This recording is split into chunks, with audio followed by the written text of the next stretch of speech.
Good morning, everyone. My speech today is titled Developed Nations Should Compensate Developing Countries for Losses Caused by Climate Change.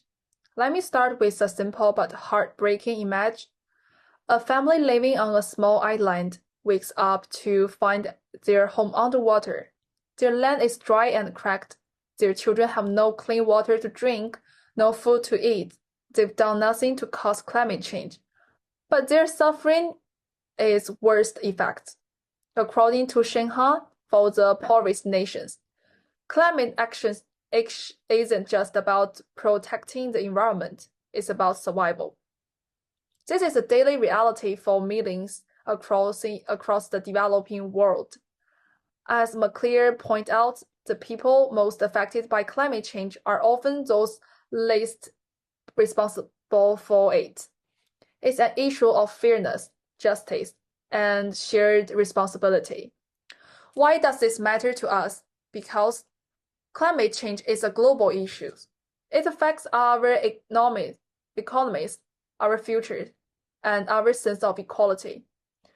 As the United Nations stresses, developing nations are paying the highest price, despite contributing the least to the problem. And as citizens, students, and future leaders, we have a role in shaping how the world responds.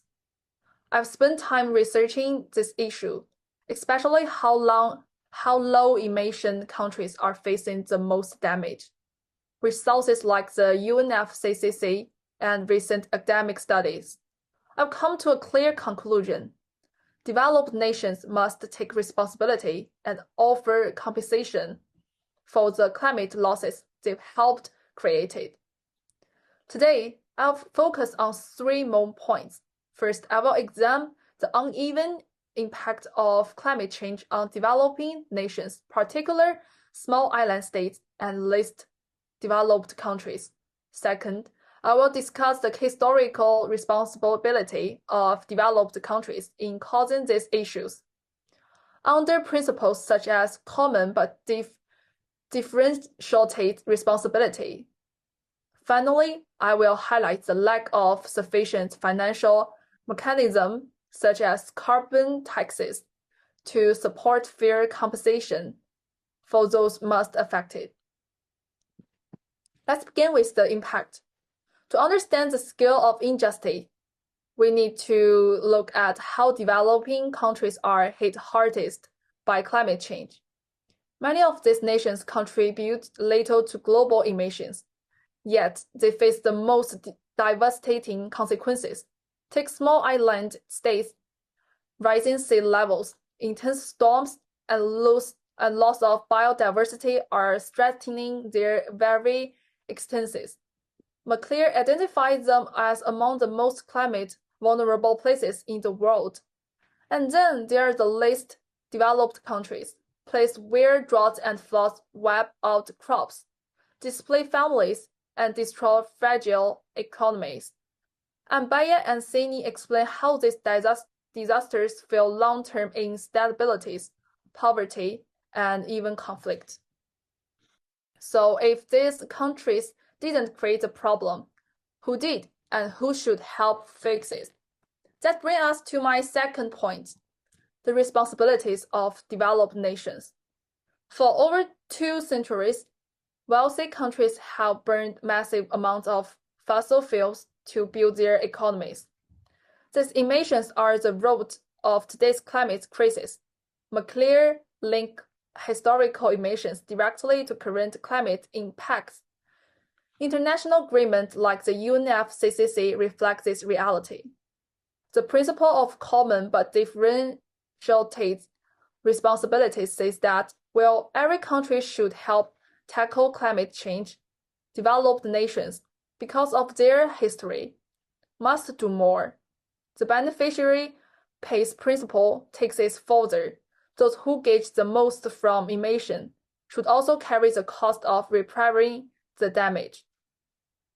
Understanding responsibility is important, but action matters even more. So what can actually be done to make compensation real and fair? That's my third point, the need for solid financial mechanism. One effect idea is a global carbon tax. By taxing emissions from countries that have historically contributed the most, we can build a fund to support those facing the worst effect. But argues that would create a fairer, more balanced system. We can also look at hybrid models, one that combine both the polluter pays and beneficiary pays principles. This ensures both historical polluters and those who gauged from emissions contribute to a global fund. That money can then go to countries like those in the Sahara region, where food shortage and climate-driven conflict are getting worse. As we wrap up, I want to leave you with a simple truth. Developing countries are suffering most, yet they did the least to cause this crisis. Developed nations have the resources, the power, and more importantly, the responsibility to act. Fair and effective compensation is not just a nice idea, it's a moral and legal obligation, and a key step toward global stability and justice. Now, what can we do? As students, we have the power to drive change through collective action. I call on you to organize school-based climate justice campaigns, partnering with youth organizations like Fridays for Future or the UN Youth Climate Network to advocate for developed nations to implement compensation mechanisms like a global carbon tax. By amplifying the voices of vulnerable nations, we can push for policies that ensure a fair and sustainable future for all. Because in the end, if we ignore those most in need, we risk everyone's future. But if we act with courage and fairness, we can build a world where no one is left behind in the face of climate change. Thank you.